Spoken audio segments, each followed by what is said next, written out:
All right. Hey, everybody. Welcome to Movie Dive, where we dive into some shit.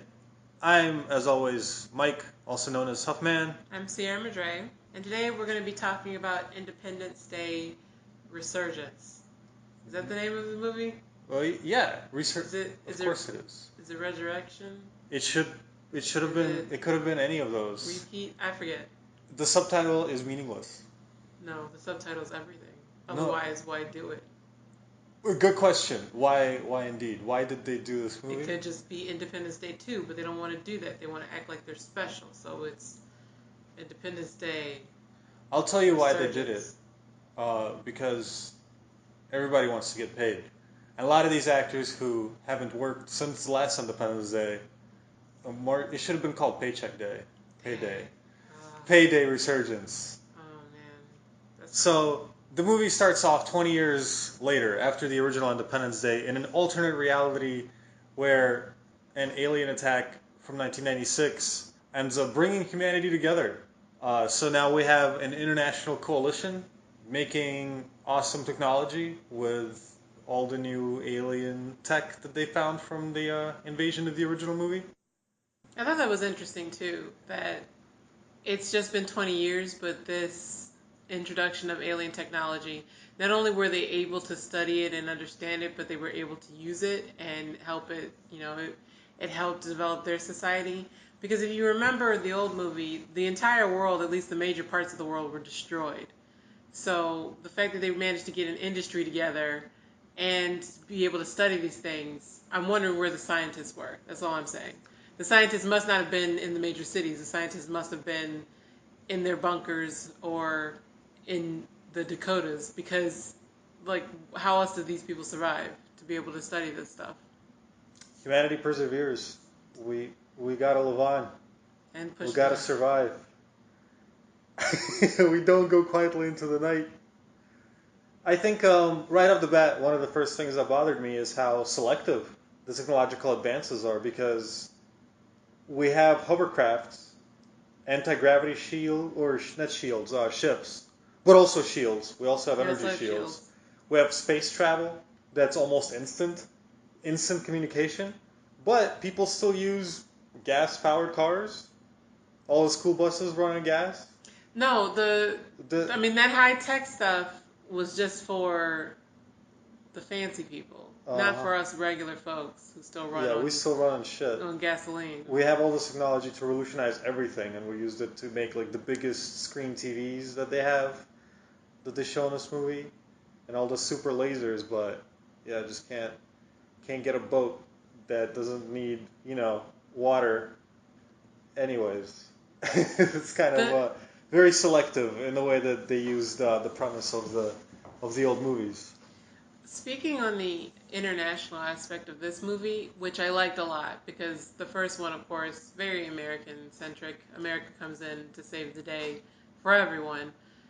They still kind of had that here, but of course, because the market is more international now, some major players in this movie are Chinese, and they also have, this African dude. I forget what country he's supposed to be from, especially because they keep referring to it just as Just Africa. Africa. Joe Gomu We found it in in Africa. Africa. Not specifically where in Africa, but they found, the thing Well, in Africa. you know how Africa is one of the biggest continents in the world, but Yeah, everyone on it is the same place.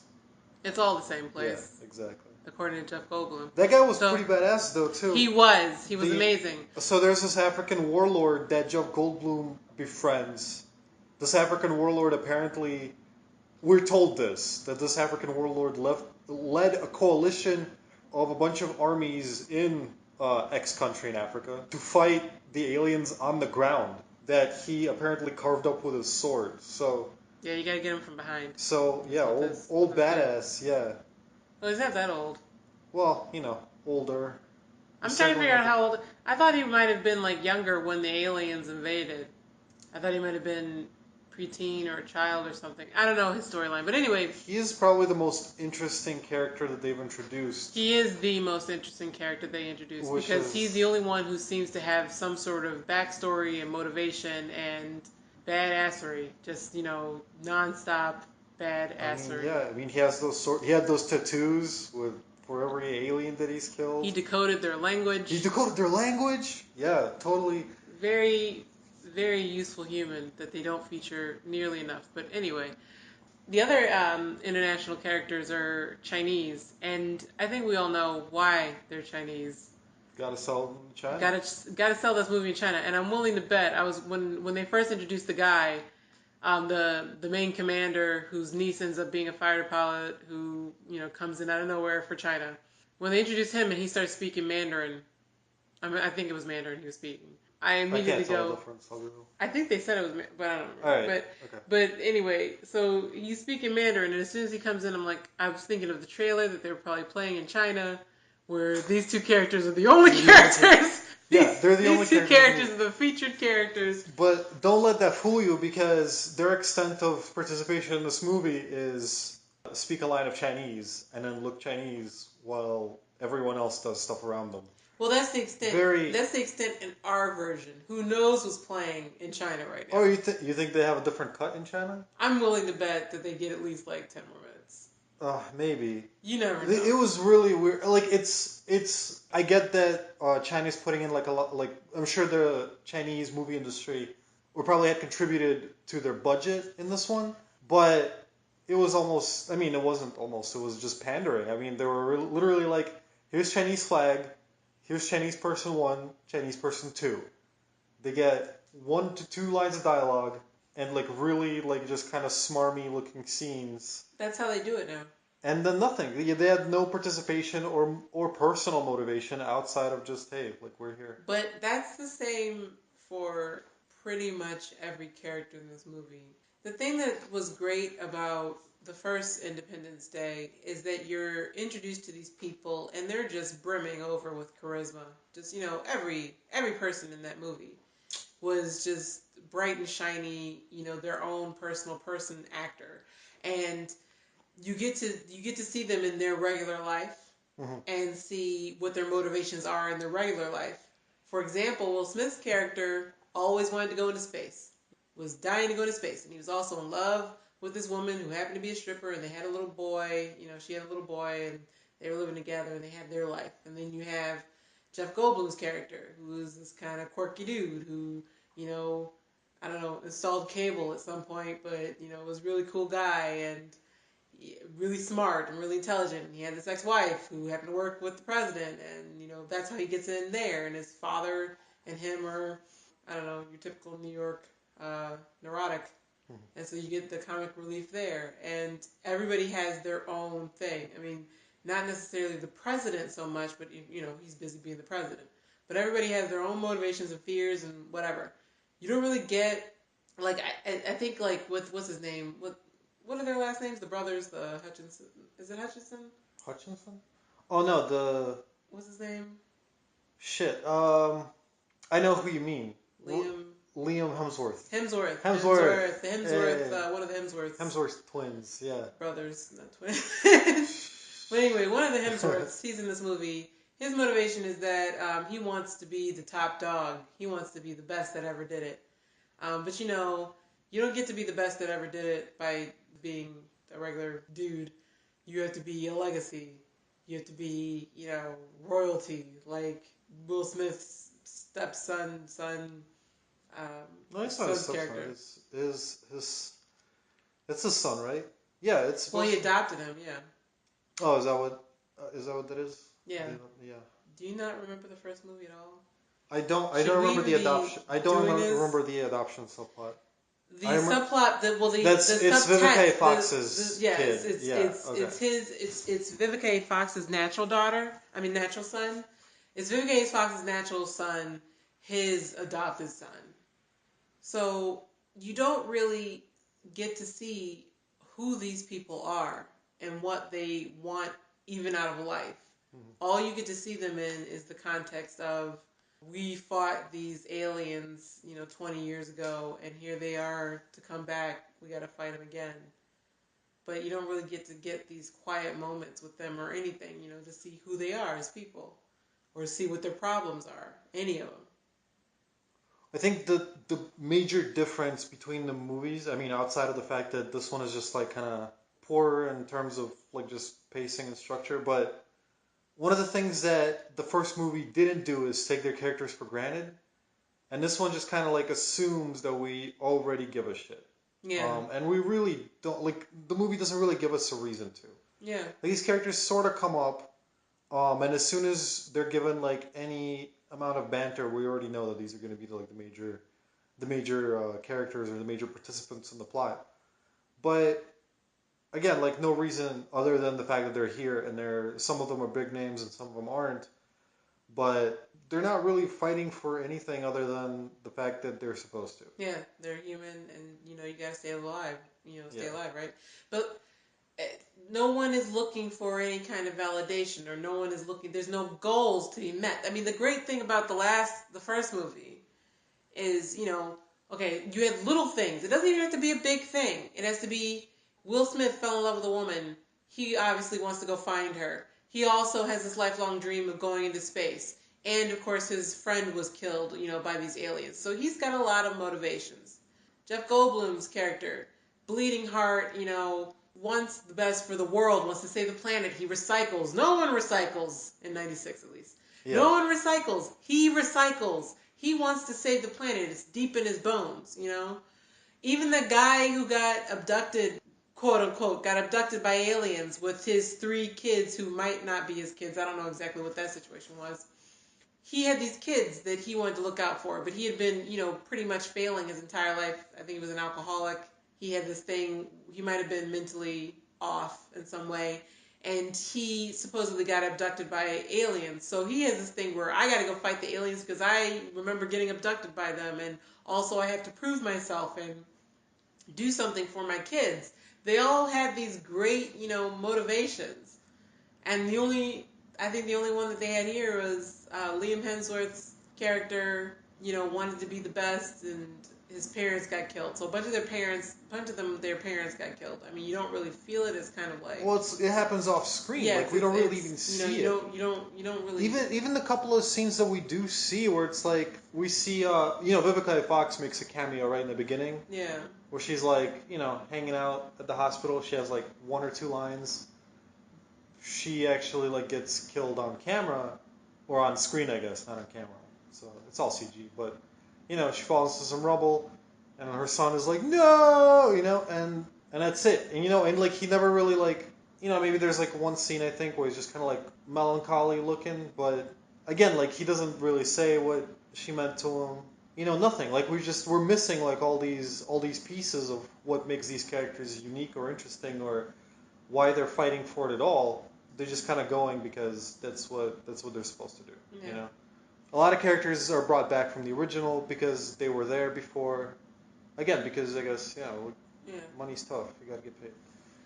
I think for me, they could have benefited from something that would have established this reality better. One of those, here's a recap of what happened in the last 20 years, even.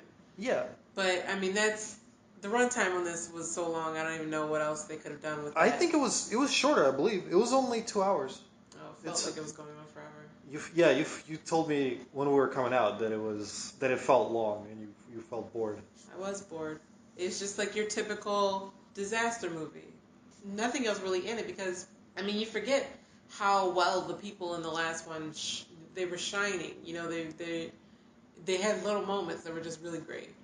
Another thing, too, besides just the characters in this movie, I mean, this movie obviously had a big problem with writing because there were plot points that just, they seemed like they were extra, like, oh, that was a cool idea to do, but not really necessary, or too much.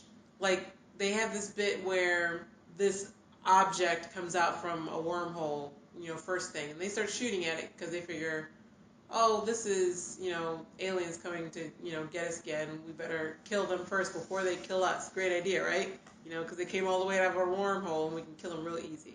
And then it turns out everybody's like, no, maybe they're not the same aliens who, did this before. We probably shouldn't start a war with somebody else.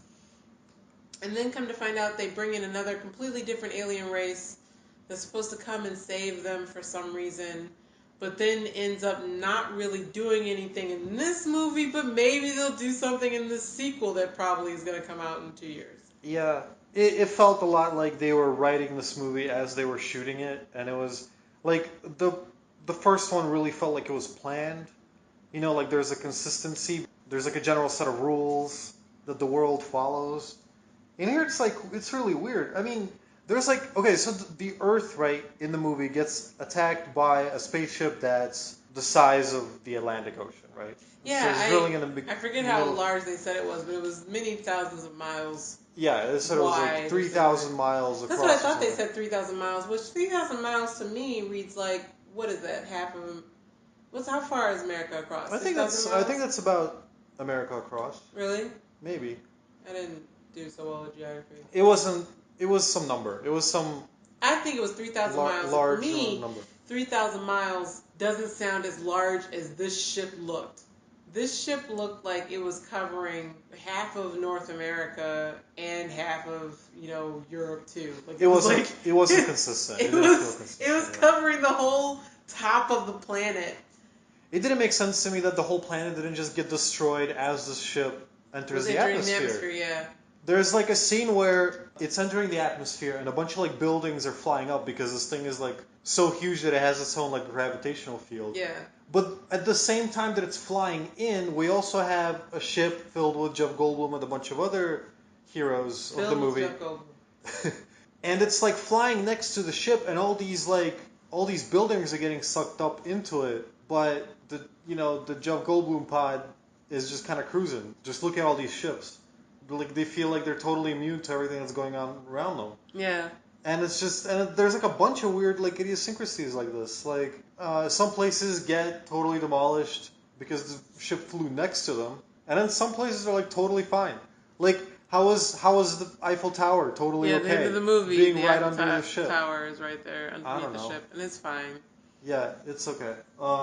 I don't know. It was just a bunch of like weird, strange things like that. But if we're gonna be honest, I mean, Remember. Sorry to interrupt. Remember the aliens were being imprisoned in Area 51, and they were being imprisoned inside of their armor suits.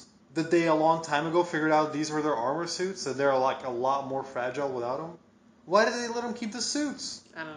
They basically murdered everyone as soon as they got free. Like they couldn't have done that if they didn't have those suits. But yeah, just like a bunch of like really dumb, obvious decisions that were clearly made just to move the plot along, and it was Questionable yeah. stuff. This orb thing, the first alien that appears in this movie that they shoot at because they think that it's evil, and then it turns out to be, their friend. I guess the enemy of my enemy is my friend.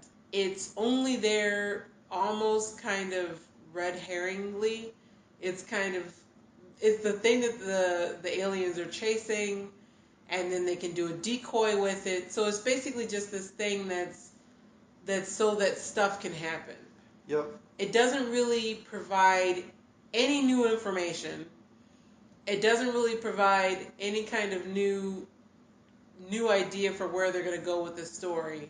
It's just there so that the aliens can chase it, and then to set up what seems like they're setting up another movie. I mean, it's so blatantly trying to go for another movie. Yeah, it has like a weird setup at the end with that thing. The actual dialogue of that alien orb thing was very like forced and like it can speak English. It's gonna answer Jeff Goldblum's leading questions, so it's like he already knows the answers to them before he asks. And this thing with like full of intergalactic amazing knowledge has nothing to answer him with outside of, yep, it works exactly like you thought it did. And it's like, well, then why is it here? Well, again, yeah, move the plot along. Get the alien mothership to leave the giant alien harvesting vessel that's drilling into the Earth. I don't understand that whole part. Like, they have like, this whole ship. It's possible that people might resist this whole ship, trying to harvest Earth and stuff. But instead of like just doing like a quick once over across the entire Earth and wipe everyone out, it just kind of docks and just kind of chills there. Yeah. Letting people, make plans, do counterattacks. The entire, like watching it, it kind of felt like a checklist that they were going through of like, here's stuff that should happen because it looks cool. Oh yeah. There was like a lot more setup. Like every single awesome thing that happened in the original felt like it was earned because there was like so much tension, Yeah. like that was building up to it.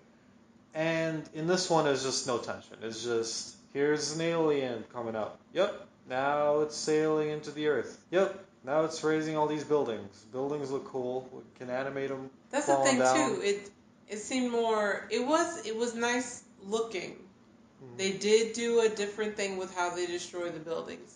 They did do different things with the aliens. The costumes and the tech that they were, using, like their guns and everything, they looked nice. Costumes looked fantastic.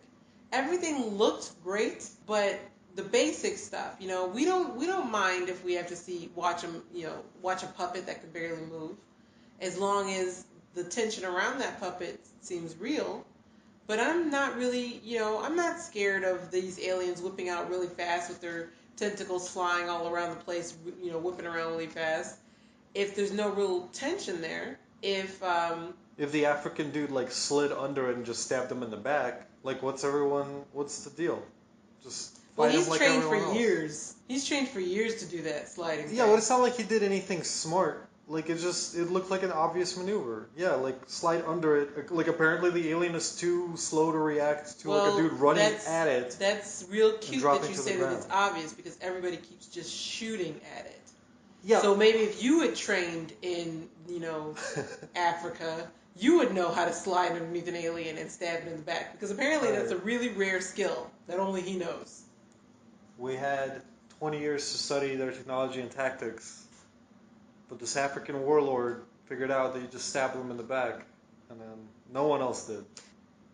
This is another thing too. Okay, so you have 20 years that happened since this war, which by the way is not an attack. They don't describe it as an attack; they describe it as a war. They say this man, this warlord, has been fighting these aliens. He fought them for 10 years.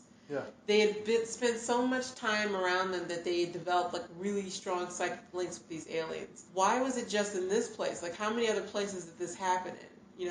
I'm wondering what kind of story is that, because if it wasn't just an attack, if it was a war, if it took them several years to eradicate this enemy, what in the world were they doing? It wasn't just that they woke up one day, stopped them, and got their technology. They actually had to battle these creatures. They actually had to battle these people. So, Yeah, like, what were they doing? it sounds like they should have been. Yeah, there should have been more weight Yeah. in their whole struggle, and it There just should didn't have feel been like there that. should have been more like it's an enemy that we fought and we've gained some sort of understanding of them. Not just that they left their technology behind and we got it.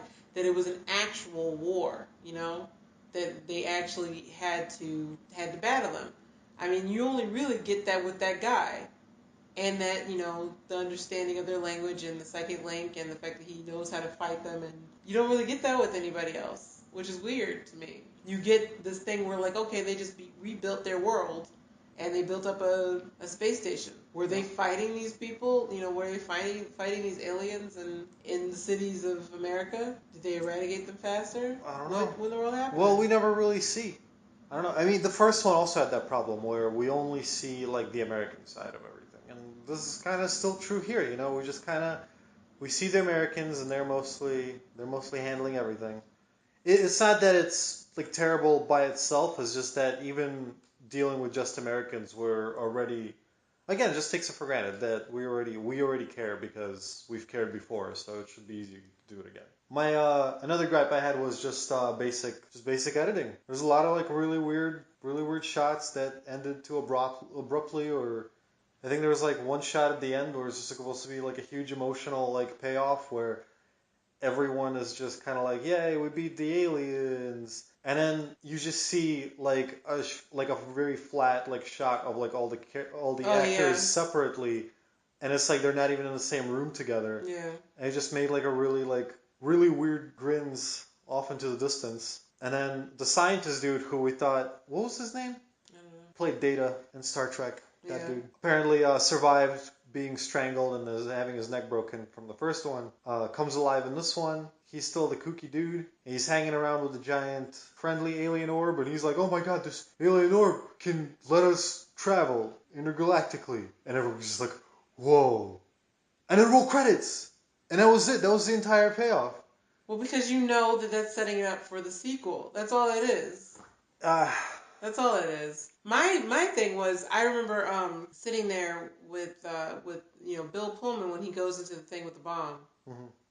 And the way that was set up and executed was very paced. Like the pacing was very off because Yeah, he we didn't even basically see the just explosion. yeah he just blows up all of a sudden, kind of just like the cut. He blows off screen. Yeah, They don't even show the full explosion. I was kind of weirded out by that. Not only was it like plainly obvious that, so they have to blow up a ship that's carrying the alien broodmother or whatever. If they kill her, for some reason, all the other alien people just kind of lose all their motivation to fight. Hive mind. Yeah, even though they're all winning. Hive mind. So Bill Pullman uh, loads like a whole plane full of bombs that are like they're cold fusion bombs. Mm-hmm. Flies it into the alien ship, which is exactly the same from the first movie, that's carrying the broodmother, and just blows it up. Totally, just the plan totally works, just like everyone expects for some reason, even though nothing else worked. That they tried in the same vein, and it was supposed to be like supposed to deal a massive blow to the whole thing. And they don't even show the explosion. Yeah, they just kind of keep rolling.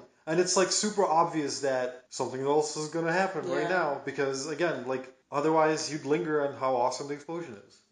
But they just don't do it. It's just like really basic. Like it's like the movie makers didn't have the patience to like really get us engaged in what was happening. It was just like as long as we know it happened, that was enough, I guess. And that's kind of the theme for the whole movie. Like as long as we are generally aware that these things happen, that should be enough to really keep us giving a shit.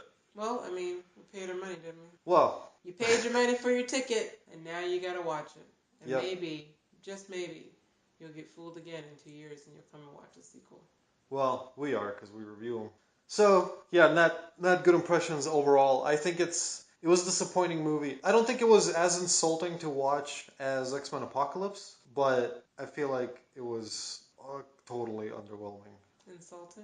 Well, X-Men Apocalypse was just like grossly underbaked. This one just felt like it was rushed. Rushed? Yeah. It's been 20 years. Just because the time span that passed between the two movies was huge doesn't mean that they took all those 20 years to actually make this movie. This movie feels like it was made like they decided to just make it like a year ago and it made it a couple of months and that's it. Most of the production time must have been CG, which was actually amazing. Yeah. In my opinion. That broodmother looked like she was actually in that space. Yeah. Actually, I gotta hand it to them. Usually I'm very disappointed by seeing cartoons mixed with people, but this time it wasn't that bad. There's some good visuals in there. And that's the best part of the movie is just like looking at all the neat little tricks they do with like scale to give you like to emphasize the size of like the aliens and their ship and everything. But that's really it. I was very disappointed with this movie. I don't know if it was as much, or I can't compare it to any other movie I've seen really, except for the last one, or other disaster movies. But yeah, I was just disappointed because I loved the first one so much. Yeah.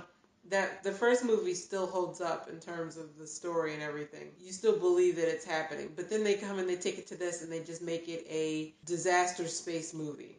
And it's just like a space movie, which is just so outside what the first one was. It's like, well, why would you call this the same movie just for kicks? It's nowhere near, similar to the first one. No, it just doesn't have the same impact. And I mean, it's not like I would have expected it to have the same impact. But well, it can't have the same impact just by virtue of the fact that it's coming out 20 years later, and we've seen CG up the wazoo since then. We've seen spectacular effects in just our regular movies. The thing is, though, is that the quality of the first one, that's what made that movie work.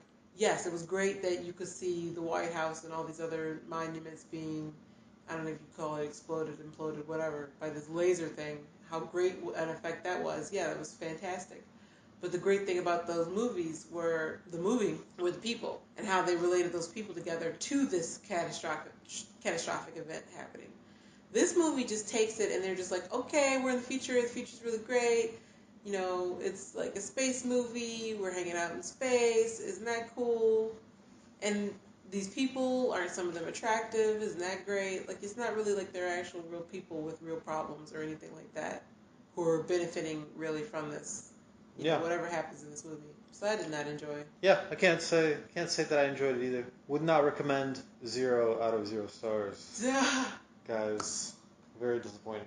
I'll give it a 1 because the effects were really good and I've seen The Room, so movies can get pretty bad. Yeah, I guess it could be pretty. I don't know. It's just that okay, like a movie that's as bad as The Room was at least entertaining. I don't know if this one was like entertaining enough because as good as like the effects were and everything, like there's movies you can see that have great effects, like whatever. True. Like, there's nothing in here. Again, there's like the first one had that kind of like themes of like unity and optimism and hope and struggle and fighting for your friends and families and for humanities, and here is just kind of like here's a bunch of dudes gonna shoot at some aliens. Woo, look how cool it looks. Look how awesome this giant alien is. Damn, that's pretty dope. Look at this giant ship. Look at this giant laser.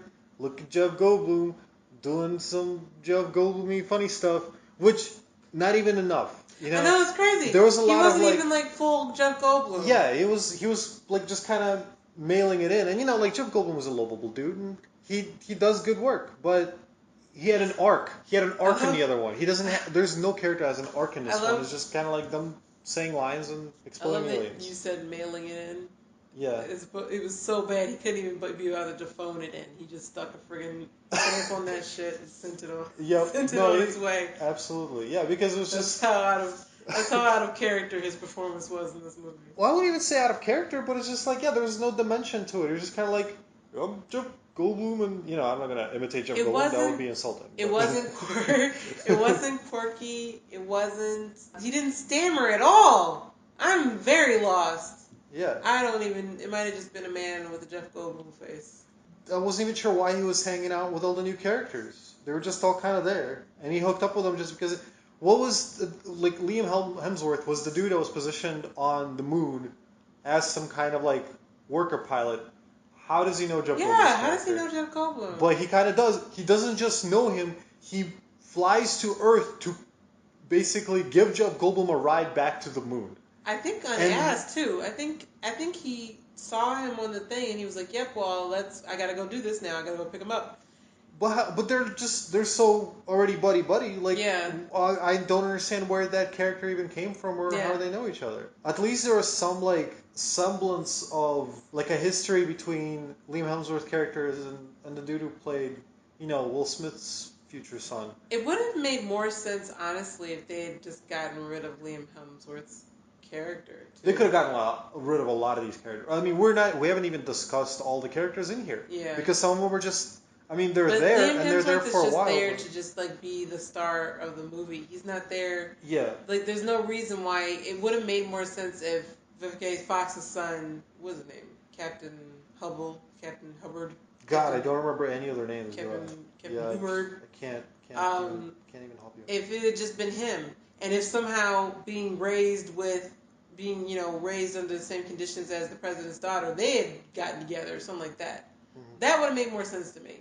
This is just like they're three people who happen to know each other, I guess through flight school or something, and they've got a backstory for some reason with him punching him for some reason because he's frustrated over the fact that this guy's famous, or I don't even know, but I just don't care, and I don't know how he knows Jeff Goldblum, and it just makes it more confusing. It would have been better if he just been not there. Yeah, but he was there. He had a buddy that also was useless. And a bunch of other characters they're basically tagging along with the primary movers of the plot, which were, again, Jeff Goldblum and Bill Pullman, President Whitmore. Yeah. That's it. It was like a 2-character movie, and even they didn't get to do a whole lot with their characters. Well, I don't know. Anything you want to add before we sign off for today? I miss Jeff Goldblum's stammering. I was very upset. Yeah. I think back on it. I think we're seeing less and less of him as days go by. Isn't getting enough movie roles. I mean, I'm glad that he got this offer, but yeah. Also glad that Will Smith turned it down. Yeah, that was a good move. You know what? If he didn't turn it down, maybe he would have had like a bigger part than any of these. I feel like maybe his character was divided among a bunch of other. Definitely. Characters. No, that's why they had to bring in Liam Hemsworth and this guy that's his son, and they both were fighter pilots. And everybody being a fighter pilot for some reason. Like, no one else has another role to do. Could have been like a really great like buddy action movie with Will Smith and Jeff Goldblum. That would have been a better movie. All right, that's it for today's movie dive. Thanks for diving in with us. Follow us on YouTube, Twitter, and SoundCloud, and we'll try to keep you updated more often than once every 3 months or whatever. All right. Bye, guys. Peace, y'all.